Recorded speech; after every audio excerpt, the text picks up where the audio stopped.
Hi, Michael. Hi, Sharon. So Sunny was just saying she's trying to manage 2 meetings. So she's going to be jumping in and out a little bit initially.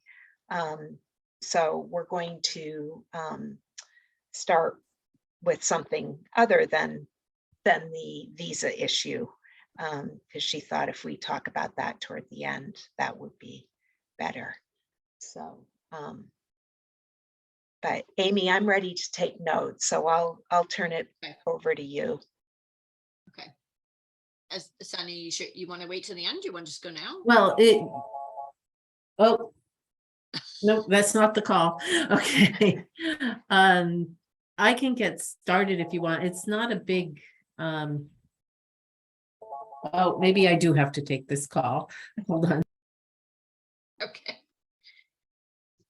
I'm just trying to frame, she's talking about visa issues, and I just read an article that, oh, I sent it to you, Sarah. Yeah, I'll put it in the chat. Okay. And it actually involved these, okay. I wasn't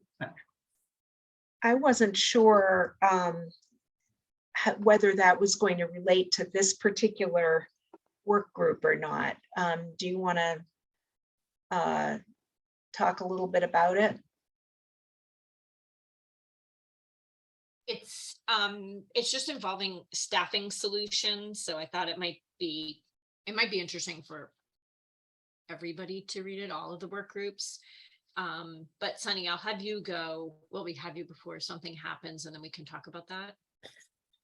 All right. So it just hit me that over the past few months, I have turned away at least 8 applicants because they needed sponsorship to work in the United States, and none of our positions qualify for a visa. And when I was looking at the J1 visa, you know, that covers au pairs, it covers summer camp counselors, it covers teachers, then in interns and trainees. It specifically says it does not cover any position that includes childcare. So, you know, that was one thing I was wondering, you know, and I brought this up at the advocacy group, you know, last week too, if this is something worth pursuing. And, you know, there seemed to be, you know, a lot of interest in the advocacy group and ideas of how to proceed. But is this something that we as the recruit and retain group feel would be worthwhile? I mean, it won't be an easy lift, because it's federal rules and state rules together that are combined, but is it something worthwhile looking into? I said I would bring it to this group. I gave them the heads up last week, and you know, there actually was some interest in some ideas of what directions to go, but what do you think?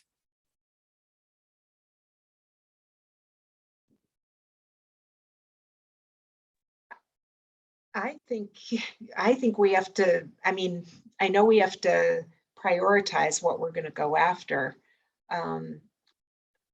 But it seems to me that we have to pull out all the stops. But Michael, you looked a little skeptical, so I don't know if you've had experience in this or yeah. No, yeah, I don't have any experience. I guess I'm surprised, Sunny, that this has been an issue for you. I guess I wouldn't see it as a real roadblock for the providers in the Upper Valley, but perhaps I'm wrong. You know, I don't know. But you know, I do know sort of where the advocacy conversations are at the state level and the federal level, and I guess, given everything else that needs to be done, you know, just to echo Sarah, where this fits into a priority of focus, I don't know, but I'm open to discussing it. The applicants that I have seen, and our positions don't qualify for sponsorship because we don't require a bachelor's degree. So the J1 visa has some other, avenues through for that. But the people that have applied have all had education. They have the appropriate education in their countries, and they've had some experience too. They're just looking for a way to come to the United States, basically, and looking for a position. So, but our positions, there are other positions in Dartmouth that apply that can be a sponsored position, but our positions are not. So Michael, are you when you say you're surprised it's an issue or for Upper Valley providers, meaning to what extent are people from outside the country actually looking at the Upper Valley to work here? Or I'm not sure I follow entirely. Well, yeah. I mean, basically, I don't know how many potential immigrants are thinking of immigrating to the US, specifically to the Upper Valley, to work in childcare settings. I have no sense of what that might look like. I am guessing, and this is a guess, and this is why I am seeing, this trend, I think, that having Dartmouth College in the Upper Valley is a draw, for that sort of thing. They're looking, in the academic areas and finding the college, and then, so that's my guess. And whether other programs are seeing the same thing or not, I don't know. But even if we were the funnel, and, other programs could benefit, that would be, that could be beneficial. This is a conversation that I have not been a part of in the past, and it is an interesting dilemma that you found yourself in, Sunny. And I was really curious when I saw it on the agenda as to, I wonder where this came from and what it is. And I wonder if, maybe reaching out to NACI, or, if this is something that it feels like this is, there's an opportunity here for the Upper Valley, but it also feels like this is sort of, as Michael said, much bigger picture, and how much capacity does this group have to pursue something like this? But I do wonder if, like, connecting to NACI, maybe there's someone that just could elevate this at that level. And I also wonder about non-recurring care programs, if there's any motivation by ski resorts that have on-site childcare, if they might have an interest in pursuing this, like, who are other people that might have the capacity to really, like, take this on, and then you could reap the benefits based on, the interactions that you've had. So it's just a quick, but I'm looking forward to reading the article that Amy put in the chat. So Lisa Bazogan, I think she called me last week, Sunny, with some women she's working with at Waypoint that are looking. She said that they have applied for the work visa, but the application goes faster if you have a job. Have a job offer, like a I just made an offer to one of those people. So okay. So that must be, they're here on a different visa. So in the Upper Valley, where do people go? What is the immigration kind of support system in the Upper Valley? Yeah, great question. It's a good question. I don't have the answer to that. Do we need to right first figure out if there is any, and if there isn't, is that maybe something we need to, I think all businesses should be attending to, but I know that Dartmouth does a lot of work, with visas through their OVIS office, which is the Office of Visa and Immigration Services. But that's a lot with students coming in, but also with people who are coming in for employment as well. So would Dartmouth be interested in lending us somebody from the Office of Immigration Services? guide? Sorry, I mean. it's worth an ask.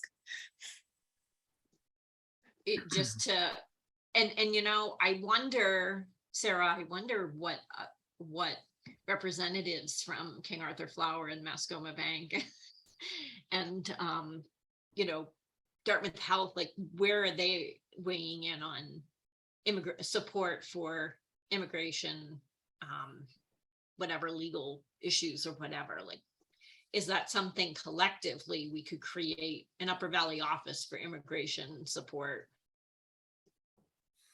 Oh, you're, Yep, I'm muted. Courtney Tanner was on from Dartmouth Health was on the advocacy call last week.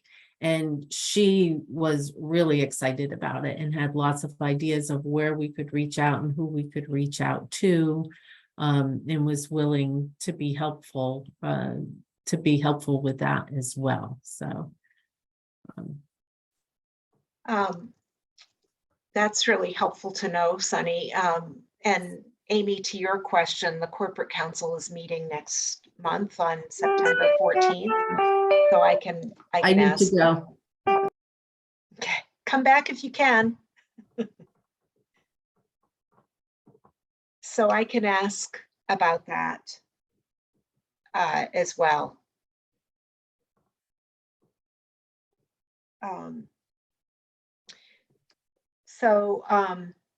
So maybe this is, I think your question, Amy, about whether the Dartmouth office could help us is a good one.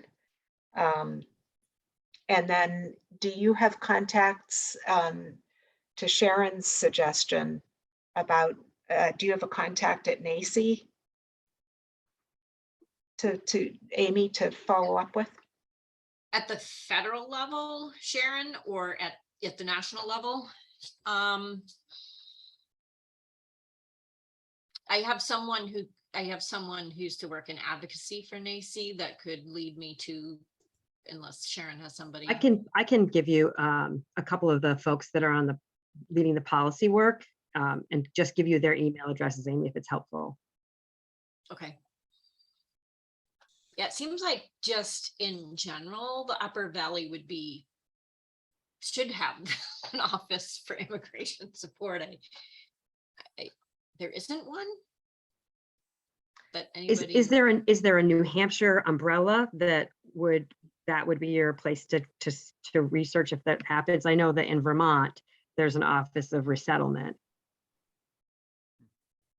Who's that under, Sharon? Do you know? Let me see if I.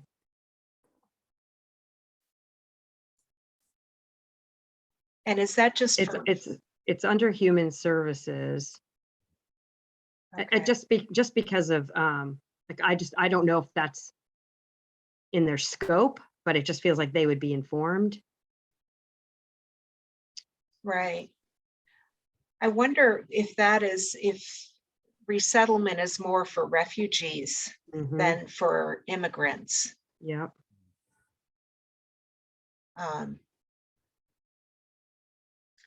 Well, this is certainly something that our coordinator, Esther Palmer, is starting on September 6th. This is something that she could certainly look into in terms of what services exist in each of the states. And the corporate council may also have some ideas of what offices play this function, if any. So I can follow up on those two things. And then Amy, do you want to follow up with NACI? And do you want me to follow up with Sunny about the Ovis office and whether they could lend any support, or wait and see what you find out from NACI? I think I'm just perusing New Hampshire's offerings right now, and it's all very like Southern New Hampshire, Manchester area. I feel like we might need to be prepared to do something locally or regionally. Yeah. Okay. Do you want to have, do you want to have us, Vital Communities, contact Ovis through Sunny? Or just to see what they, Sunny said it was worth a ask, but she didn't exactly say who would or should do the asking. I mean, she's supposed to report back, so I think that's something that she would be able to report back with okay, as a need. all right. Is I- there? Go Oh, ahead, sorry. Michael. Yeah, I was just curious, is there something specific that we need to know? You know, I guess, like, what's the ask, I guess? Is there, you know, do we just want to know if there's already some work being done to address this? Is that what we're trying to understand? I think from talking to Lisa and a little bit to Sunny, what we're trying to understand is where do new Americans and where do visitors and where do businesses go to ask questions and to navigate whatever. So I had another center, they went to see Sunny, obviously, because she gave them an offer letter, but I had another center got the offer letter, a smaller center, and they had no idea what to do with it. They're like, I don't want to sign this. I don't want to get involved. I don't want to get stuck, you know, having to sponsor this person with housing or whatever comes up. It would just be nice to have, you know, a support center or somebody to kind of navigate. They're going to Waypoint, so Waypoint's involved in this too. So I wonder what Lisa's role is. They're doing, I think these are Pakistani women that she was meeting with. They're in a group at Waypoint.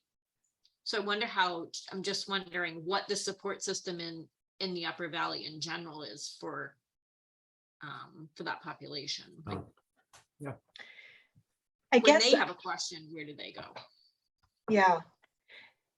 Yeah, so getting that information, I don't think that offering that support is, at least from a Vital Communities standpoint, something we could do in terms of actually offering the support through this initiative. But I thought it was more focused on trying to get the visas for people Yeah. who are coming into the childcare profession. And I Certainly think it's knowing, navigating the language and the rules around the visas that seems to be the trick, because as an employer, you have certain responsibilities as an employer, and that's what they're concerned about. Is if I get involved and put in an offer letter so that it'll speed up their work visa, and then I don't end up keeping them, what happens? Like, there's all these pieces and questions that I would I hate. see. And then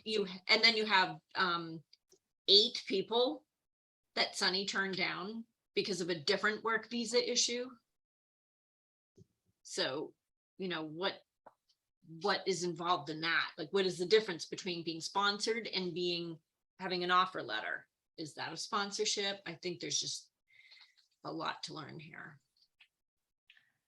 okay, Yeah, so it sounds like there are two different things here. There's one, how are new immigrants, refugees, whatever, supported within the community, and how can we help businesses who want to hire these people that have maybe tricky visa issues that need to be addressed or whatever. But then there's also the specific visa issue that Sunny was talking about, in which it sounds like people working in childcare are not represented within the current, what did she call it, a J1 visa? And I know nothing about immigration. I'm sorry, I don't know what all these things mean or how they operate. But if there's a rule change that needs to happen within that visa, what is that rule change? And if this is an issue for Sunny in the Upper Valley, I guarantee you it's a national issue, and NACI must be on this, you know, if they're focused on how do you build the pipeline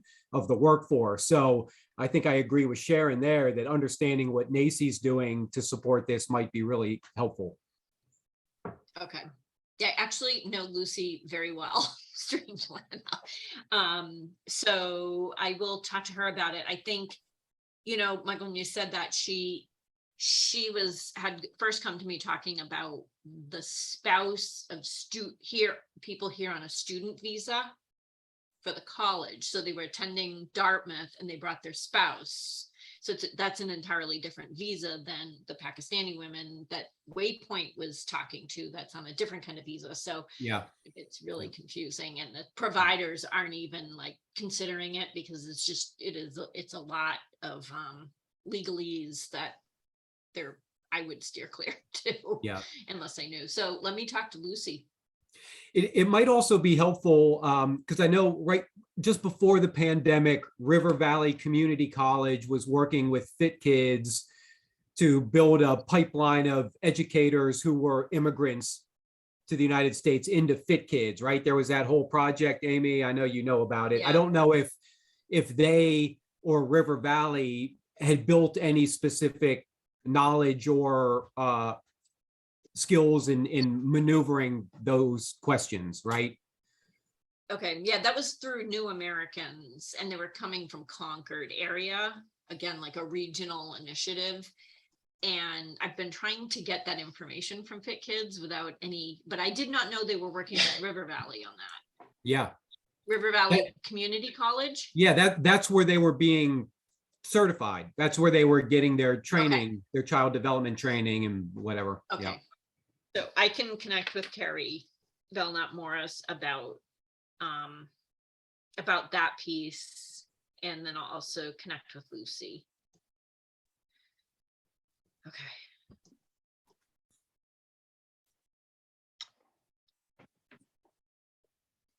Great. Thanks, Amy. Okay.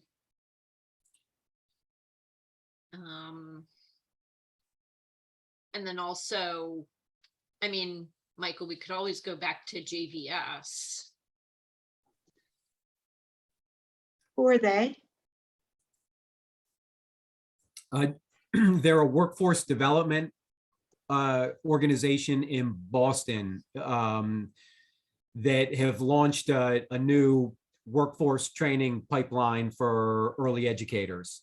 And Amy and I spoke with them last week about their model and also about this training academy that they are putting together to train other providers in other regions on how to build a similar kind of pipeline within their, geographic areas.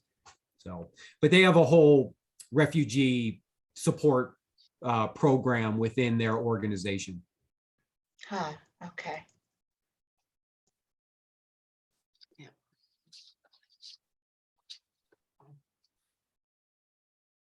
All right.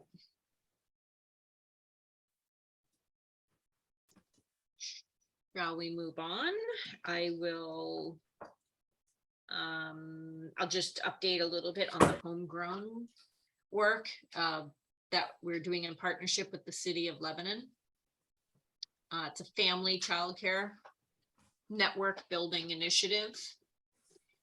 It's also part of, we're in a planning grant. We were awarded a planning grant through December of this year to create an implementation plan. And we have a team that is working on that implementation plan made up of family childcare providers and resource providers. We've only met a couple of times, just kind of building the team still and mapping out a little bit about what the work is going to look like.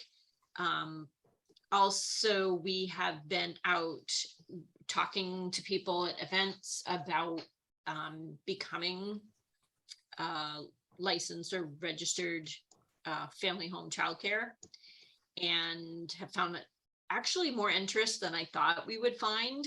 And now we're just trying to figure out what the pathway would be to supporting people that are interested in transitioning to regulated, or that want to just know what, kind of get some information to start up. All of the people that we spoke with are either home with their own children, and they're skilled workers who can't go back to work because they can't find childcare, who are interested in this, or they are grandparents home with their grandchildren, skilled workforce that chose to come out of the workforce to take care of their grandchildren because their children couldn't find childcare for their grandkids. So that was like the common theme right across the board. And there's a lot of people in that position right now. So we were excited that it had been on the minds of people. They just really didn't know how to kind of get the ball rolling. So we're going to start doing some of a little more of the probing work to see who and how many are actually interested in going through the process. So we know in our implementation plan how many people we're going to target. So that's pretty much where we are in the homegrown work. When does that due, Amy? The implementation grant application? So the implementation grant can be anything from, it's anything. Like you can just focus on high quality family childcare in a particular region that's already established. Oh, okay. You can, the implementation piece is up to you. It's regional, it's a regional plan. The main piece is that there has to be a comprehensive family childcare network built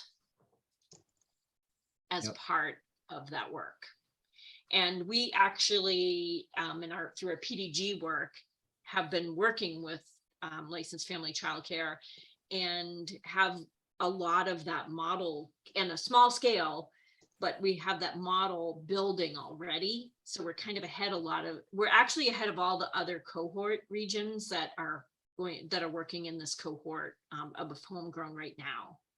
So they're actually excited to see what we take as a second step, because we kind of have that, we have it with the structure built. Now we need to build it out. Our target is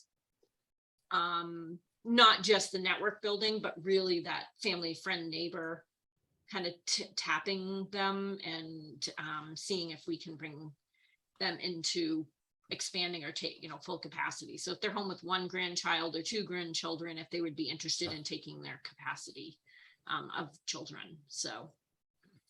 And when do you need to submit that application? End of December. End of December. Okay. And will it work both in New Hampshire and Vermont? It will. Yeah. Okay. Yeah, they, we applied for it as the city of Lebanon. Yeah. But because people who work in the city of Lebanon may live in New Hampshire, or if they live in the city of Lebanon, work in Vermont, we're able to expand out, make it regional. Yeah. Which is great.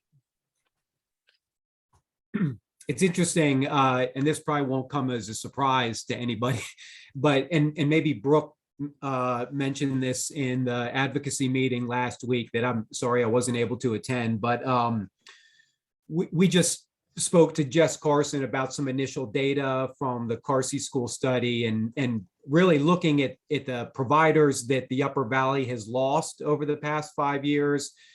The highest percentage are definitely family-based providers, so smaller family-based providers, and more so on the Vermont side, which had more smaller family-based providers than the New Hampshire side. But now, if you look at the counties in the Upper Valley in both Vermont and New Hampshire, they're more equal in terms of the number of family-based providers and center-based providers. If you look at, Vermont compared to New Hampshire. So it's just really kind of interesting that the composition of providers is changing, and it's changing pretty rapidly right under our noses, So anyway, just a interesting takeaway from that research. So Michael, oh, sorry, Sharon, you want to say something? Go ahead. Well, if your thought is connected to what Michael just shared, go ahead and we can circle back to Okay. my question. Oh, so I was just curious about that. You're saying that in Vermont, the home-based providers have declined recently. Yes. But overall, if you look at all 4 counties in the Upper Valley, what are the trends? So the trends are there are fewer providers, but in terms of licensed slots, there has not been that much of a change, right? So what we are seeing, so there was a net loss of about 25 providers since 2017. And I don't have a breakdown of how many Vermont, how many in New Hampshire, but so anyway, but a lot of those were smaller providers. And the other thing too is that one of the reasons that we have not lost as much capacity is partly due to work like the Couch Family Foundation, which has been building capacity within certain centers over the past 4 or 5 years. So we've actually increased capacity by maybe 200, 250 slots, but just by supporting program expansion, new staff, those kinds of things in the pre-pandemic years. So that was kind of a protective factor. So even though we've lost providers, we have about the same number of slots. However, there are certain, if you look at where these providers are geographically in the Upper Valley, we are seeing some communities losing all their providers, right? So they may have had a couple small family-based providers, but now they have none, for fairly large chunks of land. Now there probably aren't a lot of kids in that geographic area, but it's just interesting that those changes are happening. And again, I guess not surprising. The other thing I'll say from that just quickly is if you look at the Upper Valley compared to New Hampshire broadly or Vermont broadly, the Upper Valley providers were more stable than compared to the states in general, right? So if you look at the Upper Valley, 67% of all providers stayed open over the past 5 years, meaning there was no change. They were open in 2017, they're still open today. 67%. If you look at Vermont as a whole, it's like 55% or something. And if you look at New Hampshire as a whole, it's like 59%. So it's kind of interesting that there's more stability within the Upper Valley. And again, we don't know the exact reasons for that, but there's something there that merits some additional digging. Yeah. Great. So. Sharon, sorry. So I have a couple things. I'm wondering, Amy, if the group of family childcare representatives as part of your planning team are connected to the existing network, Mary Saladino, some of those folks that have that network already, if they're connected, so that, we're talking about there have been existing networks in Vermont now for 30 years. So I know that we have one of the Let's Grow Kids team members is from Northeast Kingdom. She's been working with Homegrown for several years now. And so that connection to the Vermont networks has already been, Homegrown is aware of that. So that might help reinforce your proposal. So I just wanted to make sure that somehow you had connected that bridge, and I'm sure you have. We are connected with Mary and her team, and Tammy, that whole group. Yep. It's kind of the White River Junction area that isn't as strong right now. So we'll have to look into that. Sharon, we can talk. They've had some changes there, so. Okay, sure. And I think that we are working with a new family childcare program that's going to be opening in that area. So like maybe there's an opportunity there as well. So you also have someone in that area that would love to take a lead on that. That I think she's just got that energy. She's young. She's like ready to take something on. She shows up at the meetings, but not a lot. She's getting discouraged because, you know what I mean? Like she's not working. So we can talk about that. Sure, that's great. That's great.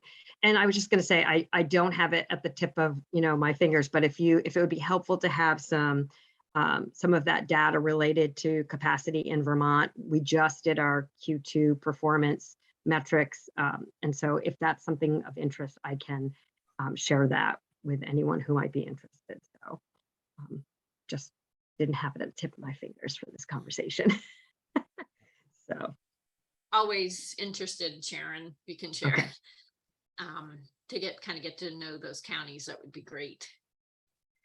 I know that statewide in New Hampshire, Melissa Clement at licensing did say that majority of the closures, there were some really big closures that hit the state pretty hard. Center-based, majority of the closures as far as number of providers was family childcare in the state of New Hampshire, that we lost more family childcare than we did center-based. But the most growth was in center-based, so it made up for the slot. So like the slot stayed sort of stable, even though the number of providers went down. And follow-up interviews or questioning or surveys or whatever to the family childcares, the majority of them sold their homes because the market was hot. So they sold, had been, the kids were grown, they had a family childcare, they went to a smaller house, moved to a different area, and so we lost the space in the family childcare. And that was like her number one report back, is that, why are you getting out of the field? I'm selling my home. So just for context, it could be, during that time, it seems like there's a little less sales going on, but we have 2 providers that we work with that don't have children at home. Their kids are grown and they are still in business, but they don't need that space in their basement anymore. It's a large space. So we were hoping they wouldn't move during that market. So, okay. Anything else? Should I move on? Sorry, Amy, just for clarification, the link that I put in the email to the Homegrown Childcare Network, that's the one that the overall network that you're working with, or is that a different one? Okay, so if you put in for Homegrown, that is the initiative of Homegrown, probably. Okay, the Homegrown Childcare, homegrownchildcare.org. That's who you're working with on this. Okay, and so is the funding coming through them? So they do a matching funding. So the capacity building of the planning grant to City of Lebanon, they would match a $20,000 grant. So the ECEA is doing an in-kind $20,000 match with with our staff resources. And then the implementation grant, if we are able to get it, it's $100,000 a year match for 2 years. Okay. So we would need, and that cannot be an in-kind match. It has to be an actual grant match. Okay. All right, And great. we're working on, we haven't costed out what our plan would be because we haven't completed our plan yet. So, but those will happen simultaneously. Okay. So at the end, by the end of November, we should have a pretty good idea of, what our plan is and how much it's going to cost to do that plan. Great. If you go to, I'll just put it right in the chat. If you go to this link, that brings you to the Homegrown kind of description of what the network building kind of work looks like. And then you scroll down and you'll see a visual that shows the network hub and what flows out and what flows back, connecting to public policy and things like that. Great. Thanks. So that visual is what we're working off of. Right. Okay. Okay. Okay. So this past Saturday, Children's Center of the Upper Valley had an Appreciative Inquiry Summit with Scott Noyes as part of our beginning of our work for workforce development, our workforce development strategy for the Upper Valley. And they had all of their lead teachers there and some of their support staff. They've had experienced some changeover recently. Every single one of their lead teachers was interested in leadership training. At the end, they really are seeking leadership training. And they also discussed program quality improvement. So it really positioned the staff to be driving those ideas and driving that work instead of us kind of declaring this is what you're going to work on. They came through that appreciative inquiry process with this in line with the types of things that we were looking at supporting them with. And so I'm not sure, it's been a while since I mentioned this, but we were looking at Sharon using the Vermont Mentor, your apprenticeship program, the mentor training, and Scott Noyes, who does that training. We were looking at that as being that kind of training we use for the observation site.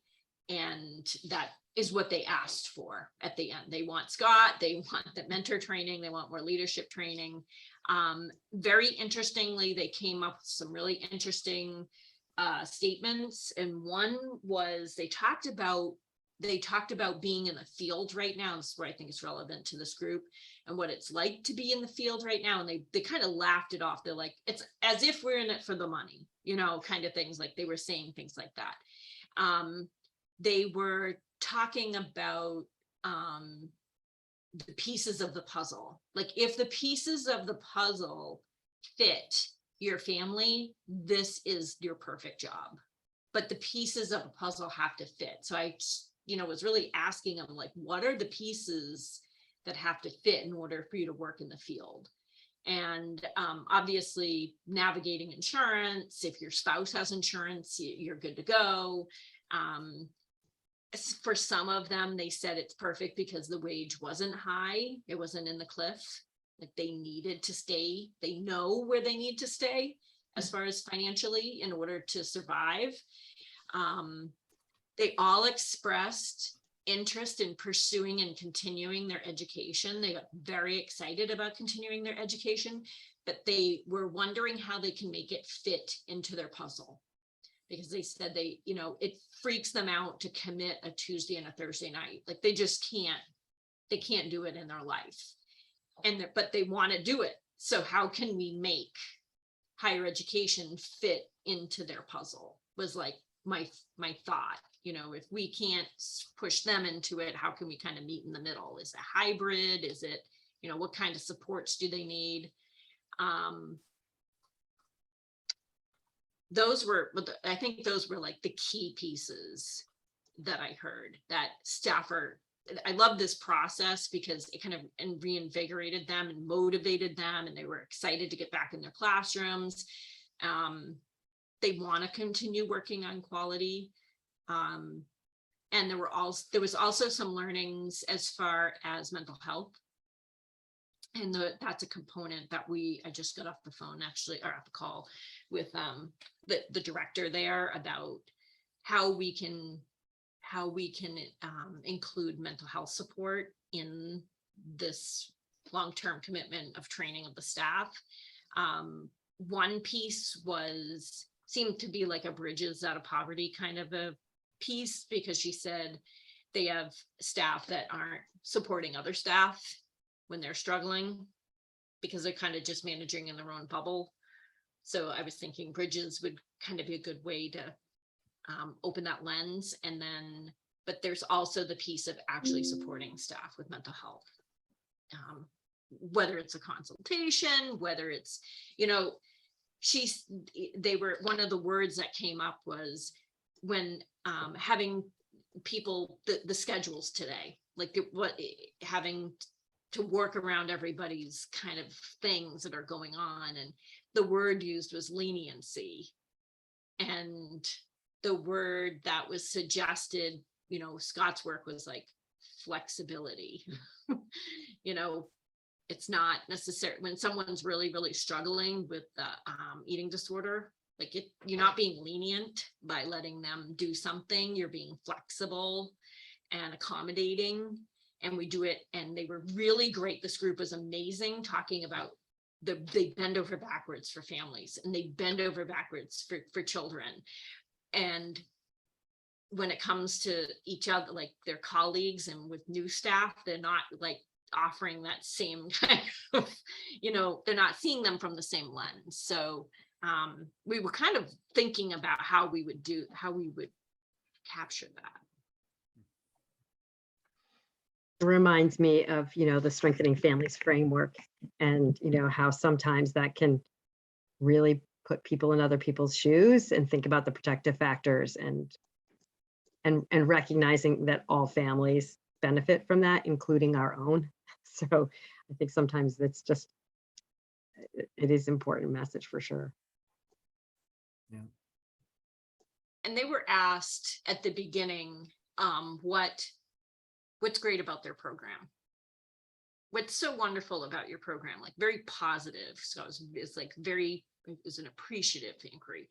And they said, first off, that everybody eats. Like their CACFP program is like universal. We don't ask questions. We make sure everybody eats. We feed families. Like they were so proud of that, and they really embraced that.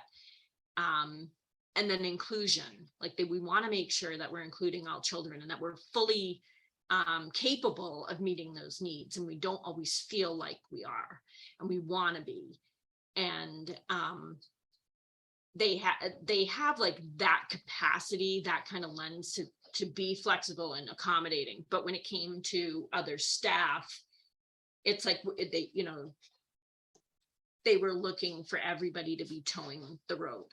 And especially today, not everybody is every day 100%. So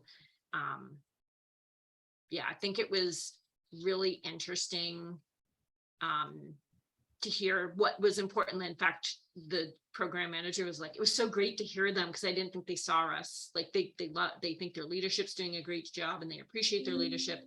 The other thing that came up, that's kind of the next thing, is that their director works with their payments of childcare wherever they are, like if they can afford it or not afford it. Their biggest fear is not being able to find childcare or after school care. They work in the field. So when you're hiring somebody and you tell them you're going to make this much an hour and it's going to be $300 a week or $200 a week, that's not, you know, it's definitely a barrier. It continues to be an issue. And for programs to eat that cost or absorb that cost, it lowers their revenue. So that makes the wages lower. Like it's just this kind of this cycle of not being able to collect that full iron triangle revenue because you're trying to support your staff.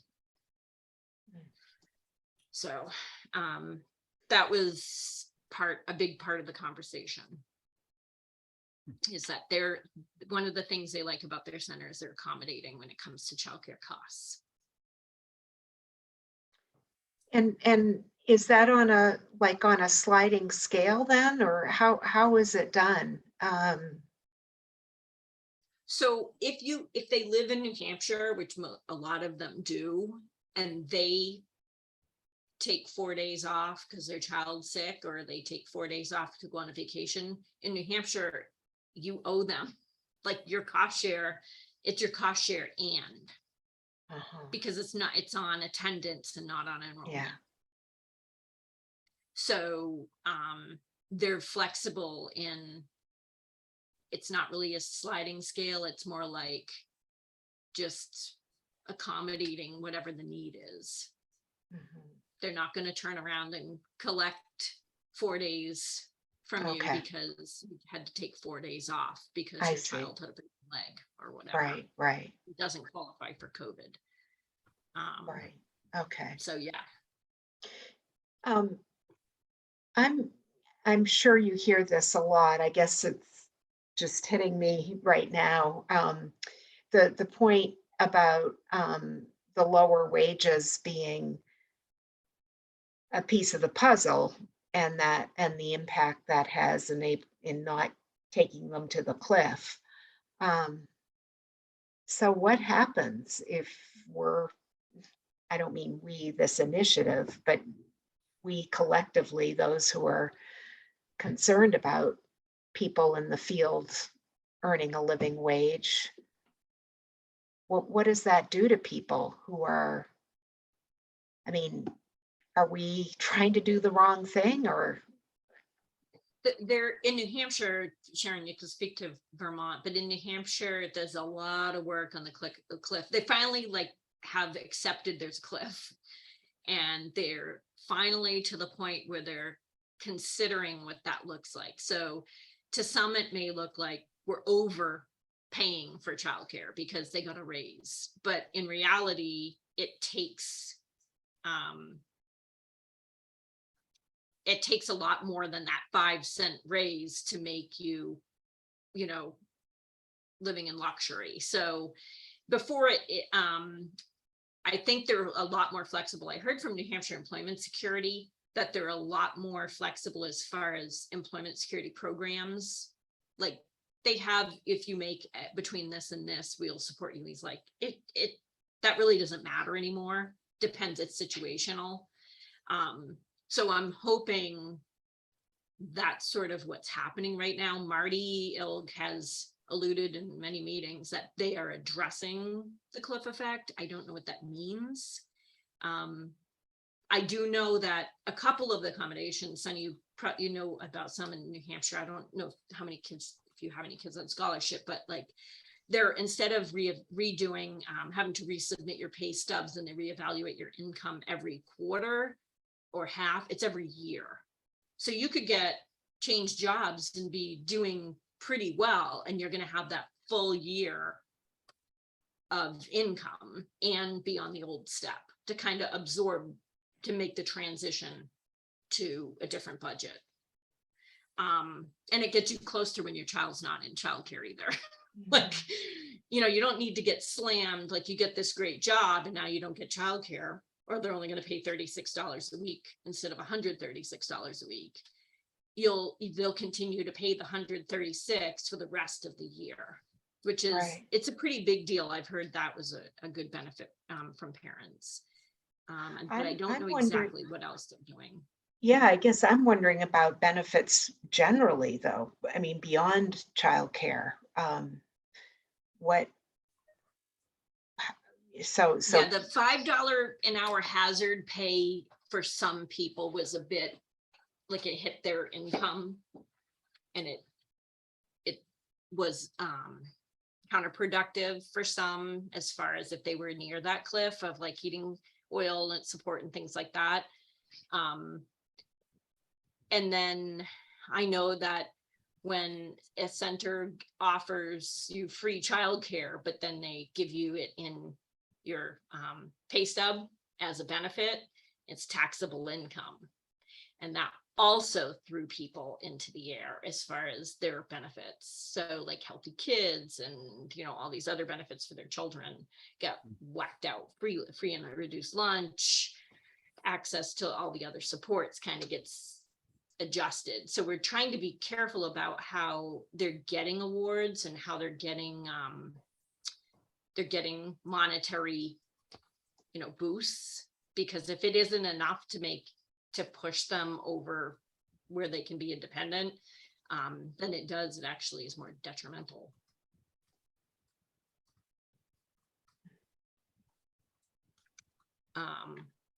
So Sunny, what I was just kind of going over what I heard from CCUV at their Appreciative Inquiry Summit on Saturday. And one of the things that they had said is that the administration there is very flexible as far as making it affordable to have their kids there. That was huge.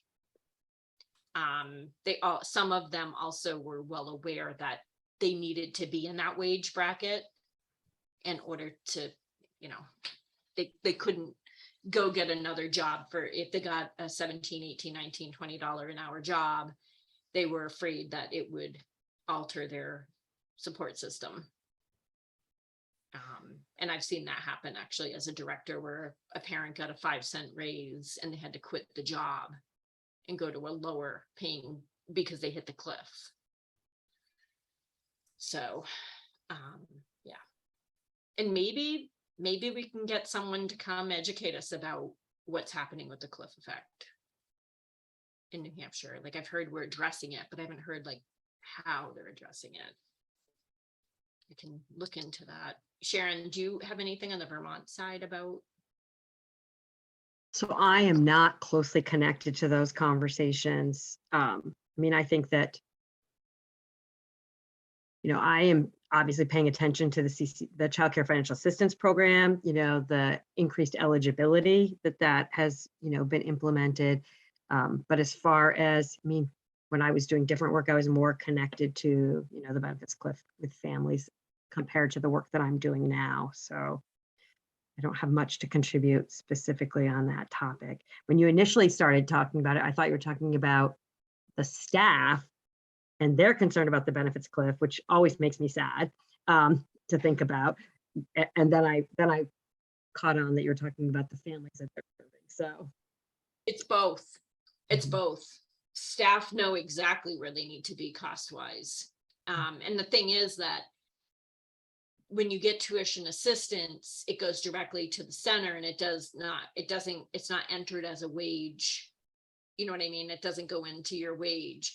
So when we're thinking about how to support staff, we're trying to figure out how we can do pre-tax options and how we can do options that aren't going to affect that wage for income.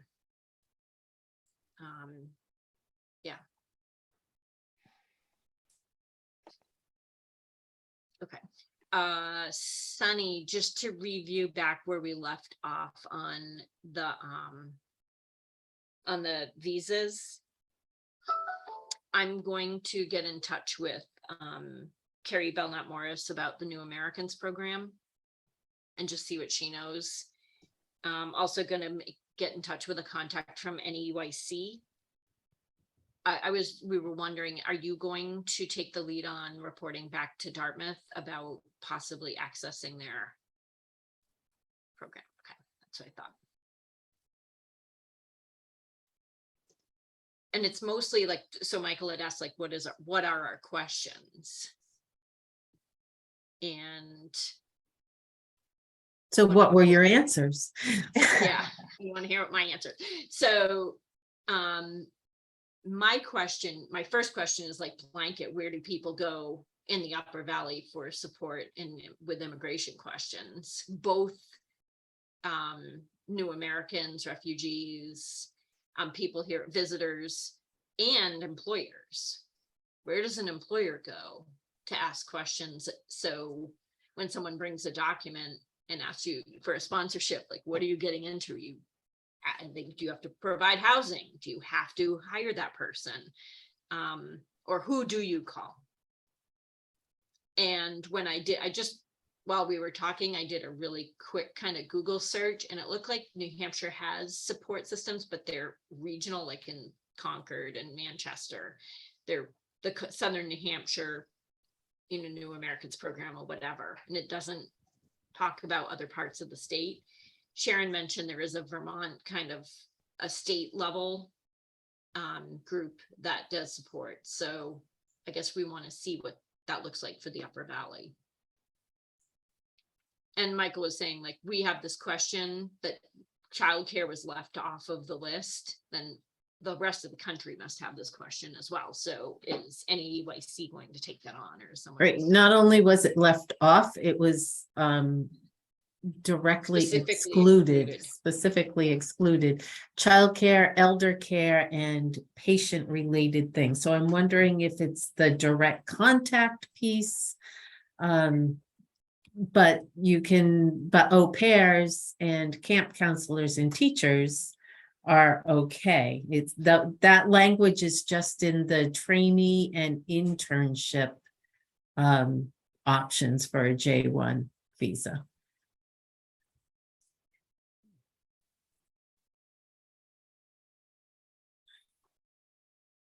I thought about the summer camp and au pair is allowable.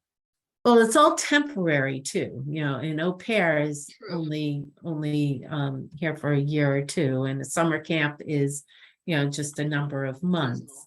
And, the intention is I think the intention of a J1 visa, as opposed to other work visas, is temporary, so it wouldn't be a permanent, it'd be an option for someone to come and, work for a year or so, and whether they pursue other options for other visas, that's up to them. But, it would give childcare programs at least a year, of a person, and it would be a commitment for the programs as well, because especially if it's through trainee or internship, there are responsibilities that go along with that too. It's not just having someone come in and do the job. You have to do the pieces of, of supervision and giving them what they need. But It's true. I hadn't thought about that. Okay. Oh, we'll find out. Okay, and then lastly, I was just going to bring us back to the recruitment plan, the work plan. The inventory, I've spoke to Amelia again last week. She has not, I made sure she got it, so she has it, but she hasn't had a chance to review it. So I'm hoping maybe next week or within a short period of time. And I think she was headed out for a long weekend, so maybe she'll have time to do it this week, but I will check back with her at the end of this week. So Amy, your plan with that is, this is looking at both states, what it takes to get credentialed, or what the opportunities are, both requirements and opportunities. Is that correct? Sharon, is that what you, okay. I haven't looked at the document. Nodding, and I'm on mute as I was opening the document. Yes, it does include both. Okay. And so the plan is that once, and who is Amelia? Amelia Struthers. Oh, yeah. Okay. She's a resource advisor for Northern Lights at CCV. Yeah. Right. Okay. So then once she's looked at it, Amy, the idea is to present it to this group. Yes. Okay. And I think that was one of those things that we wanted to see what this group would get behind and support. Like, what is the workforce idea or the plan that this group wants to get behind? Okay. And make sure everybody's aware of everything that's there as an Okay. option. All right.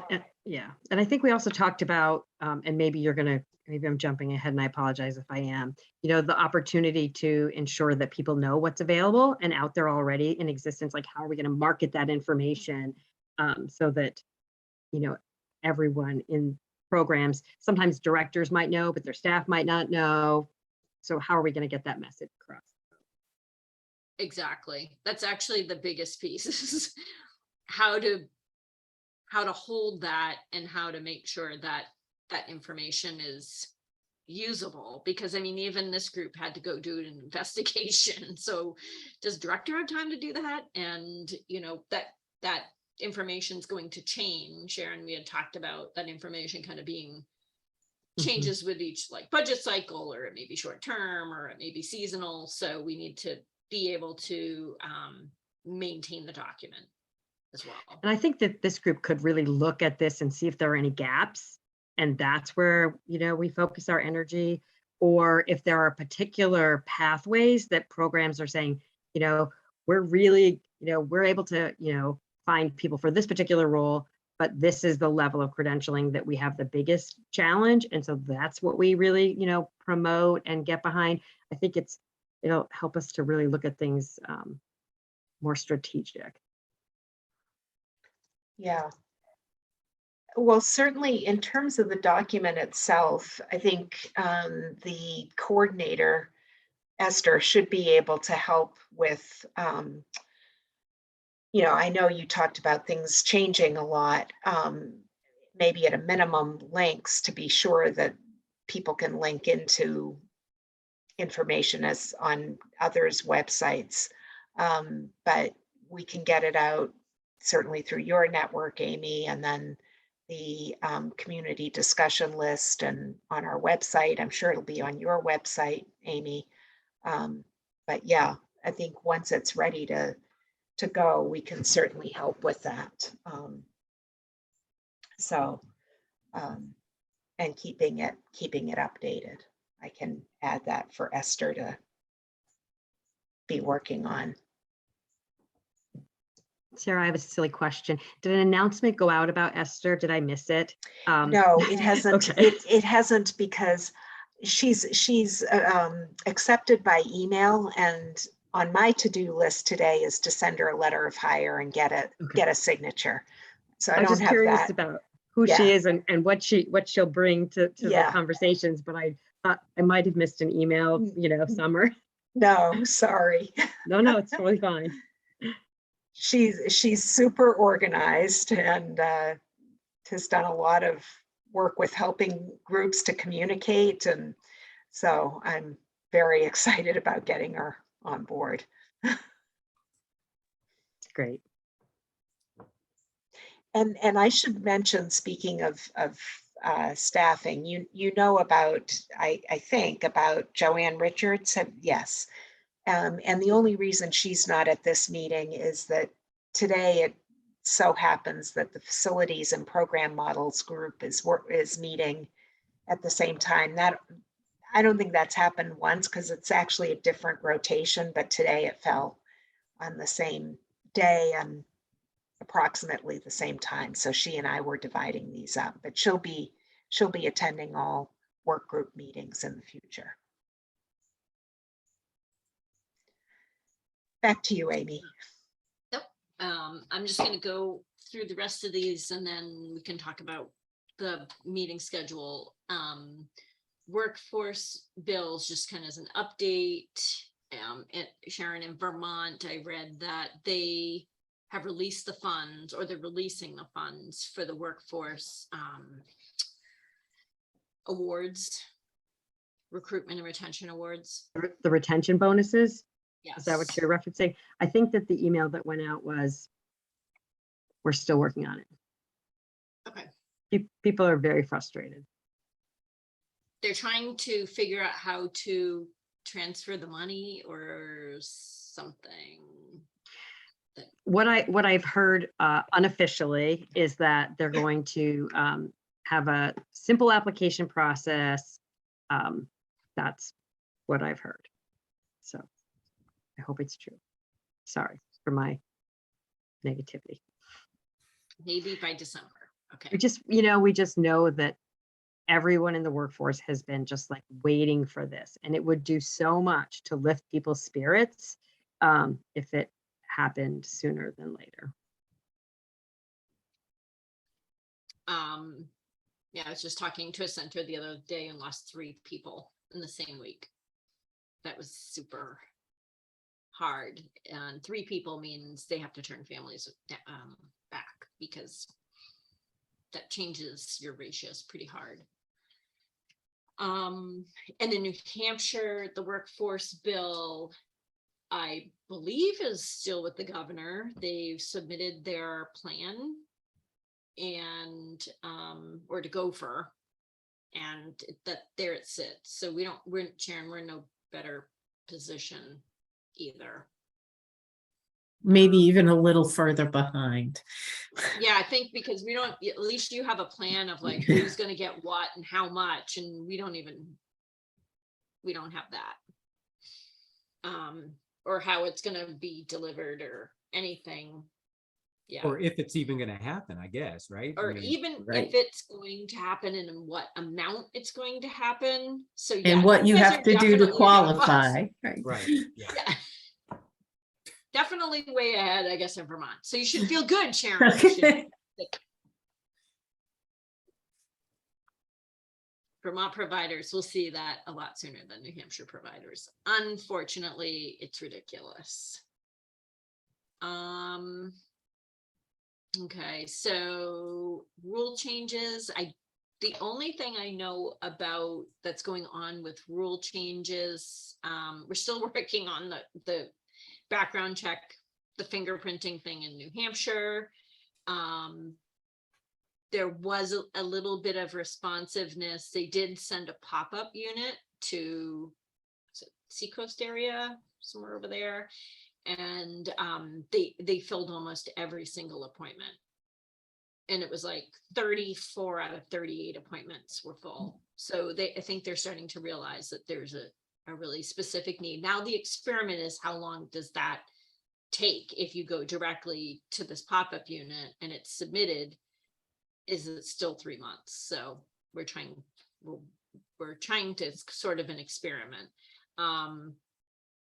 I haven't heard any more about the Lebanon kind of fingerprinting offer, if that is going well. I've heard feedback that it was a great idea. The only thing I need to talk to Sean about is my family childcare providers are like, we can't make a Thursday between 10 and 2.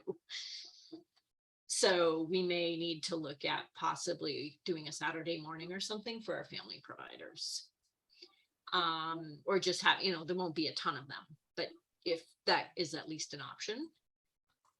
And then the other piece is a group that is actually meeting at another time that I have a meeting and I can't make it, but they're working on aligning, or at least looking at making statewide family childcare guidelines, and working with the state fire marshal, because in some cities it's the same as a center base. Like they'll make them get a commercial kitchen and they want them to have hardwired fire alarms and sprinkler systems, and just like not feasible.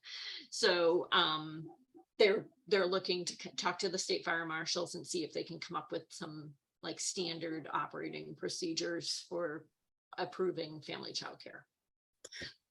Sharon, I One of know the- when I was in Vermont, there were entirely separate rules for family childcare and for center-based childcare. Is that still the case in Vermont? Yes, it is. So that sort of thing is covered, in Absolutely. Vermont. Yeah. Mhm. That It is, kind of funny. boggles my mind when I'm listening to what you're describing, Amy. yeah, Amy, so Sunny, that was what I was going to say, is that my request in that meeting is to extract the family childcare requirements, put them in their own handbook like Vermont. And that's backed up by our PDG group that's working, our family childcare network. There was like, I don't know, 400 years experience in the room or something in family childcare in New Hampshire, and they still had no idea how to navigate the rules. It was horrible.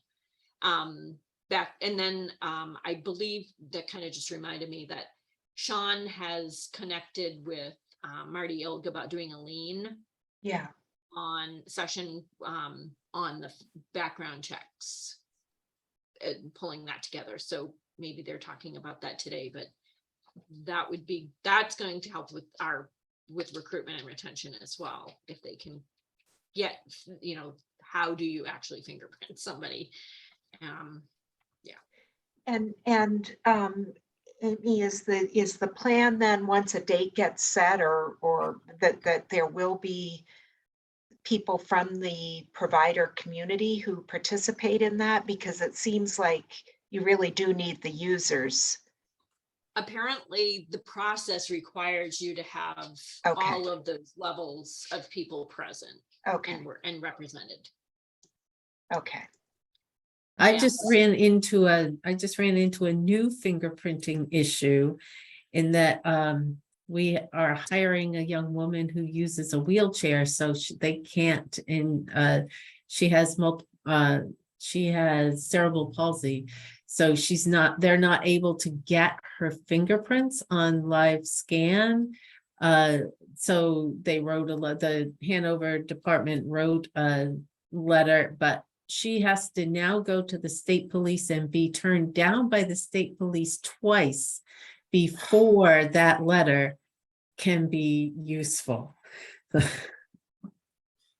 my gosh. Yeah, it has to be two. I had a staff member with like an anomaly on her pinky, and she had to go twice and it wouldn't scan, and then they wrote a letter. Yeah, it's funny that so much for accommodations. Huh? And we're not near the state police places, so we have to send her to Concord or Keene. And we have to wait for her to get an appointment there. You know, she could do it, you know, here in Hanover or Lebanon, but that doesn't work. It has to go through the state police twice.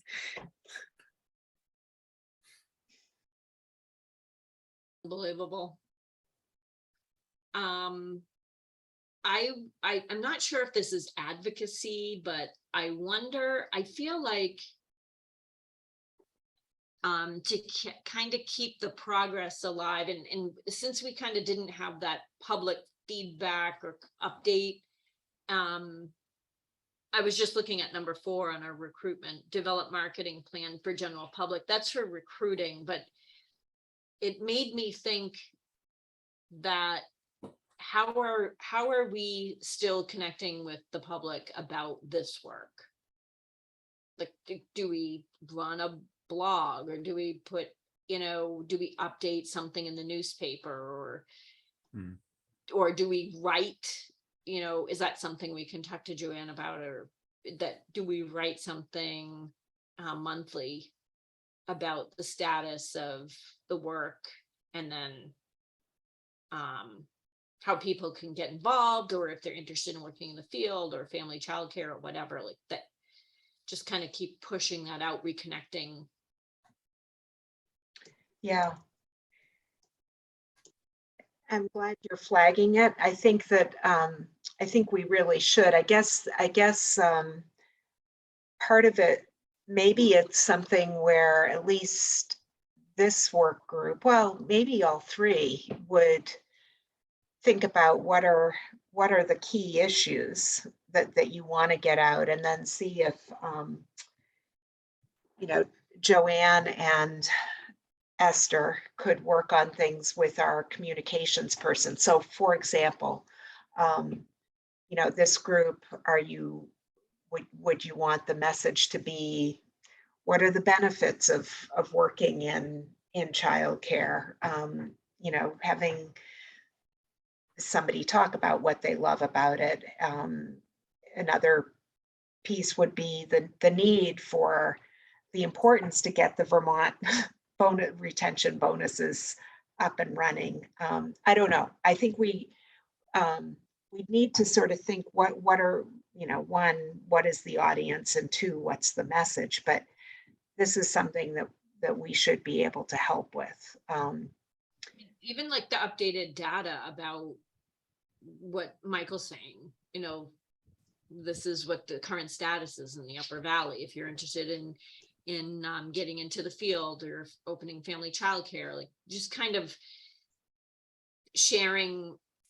I don't know how many people review these recordings, but we maybe like an abridged version of some of the highlights. And maybe there's a workforce initiative we want to highlight, because it, like the Vermont loan forgiveness, we should feature that and say, like, you have an early childhood, if you're pursuing an early childhood degree and you've attained your associate's degree, you can get your loans up to $4,000 a year, you know, we could feature that piece. Yeah. Yeah.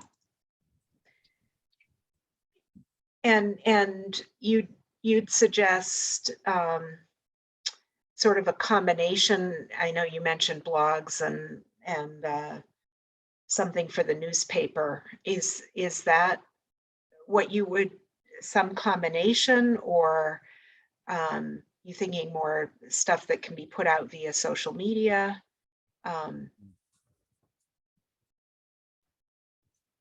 So the people we've spoken to about childcare at the fair, we spoke to either very young people starting families or retirees. And some people in some regions may still read the local newspaper.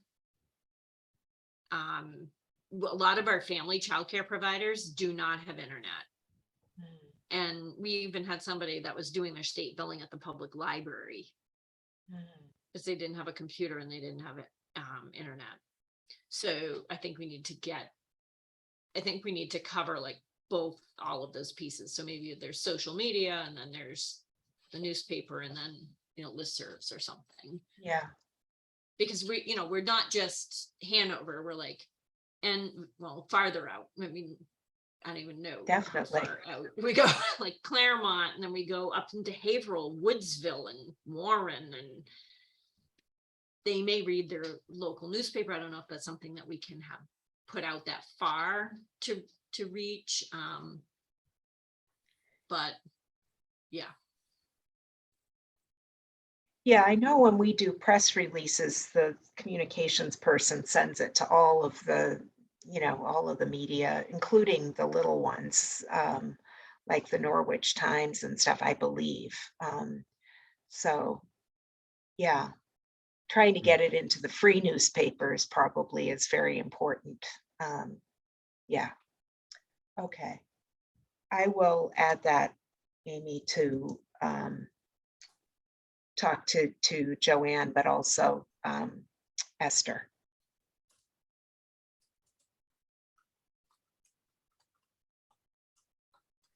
And then lastly, about the meeting schedule, and this is terrible because I usually attend all three plus the steering committee. So how often does Esther meet? Is it like? It's Feels like twice. it's once a week. No, it's every other. It's every other week. Okay. I can get it for you exactly, but yeah. I want to say it's either the first, it might be the first and third Mondays. So you find Okay, it. so I guess what I'm asking is, does anyone feel the need to have a longer time between meetings, or is this still, does this still work? I mean, we really need to like come up with a workforce idea and like jump on it and like move. That's my thinking. So my plan will be to get Amelia to review that document so that we can review that at the next meeting, which would be 2 weeks from now, you're saying? Yeah, I just checked. It's every other Monday. Okay, so I will work to get that so we can share it a week from Monday. It's Monday, and then 2 weeks from today, and then maybe then we figure out how often we need to meet. And I was just going to say, I think that we did have I think we had a meeting invite, an Outlook invite from Andra. And then when she left, those were removed from calendars. And I've noticed that our attendance is a little different than it used to be. And so I'm wondering if we need to reactivate those meeting invites. And that might sort of change how much attendance there is. But I do start to wonder when attendance dwindles, if the meeting rhythm is correct. So, whether it should be every other week or once a month with a beefier agenda. But these are all great updates. But I think that when you have a diverse attendance, some of the specifics, conversations like that happen at a particular training might not be relevant to some of our other representatives on the committee. So let's put that out there.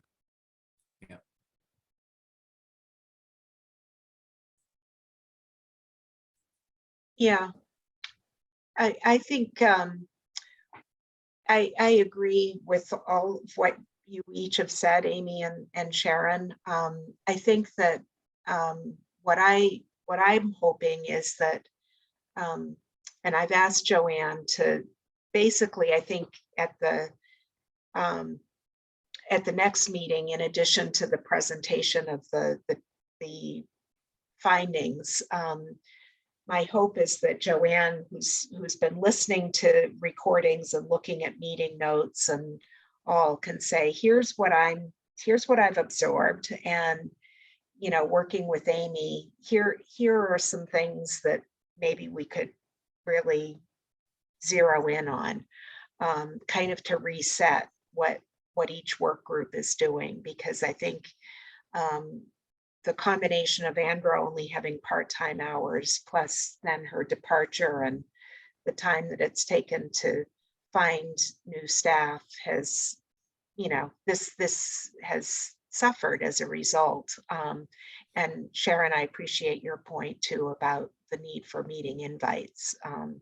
So I'm hopeful that through a combination of those things, back to a better staffing, and then a clearer sense of what each group is going to do, we can decide what should be the cadence of meetings, and possibly some smaller subgroups who work on things like the credentials group.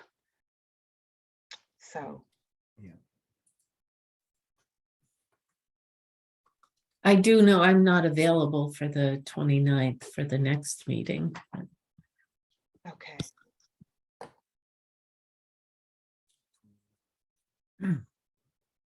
Yeah, I think I'm out that day too, Okay. unfortunately.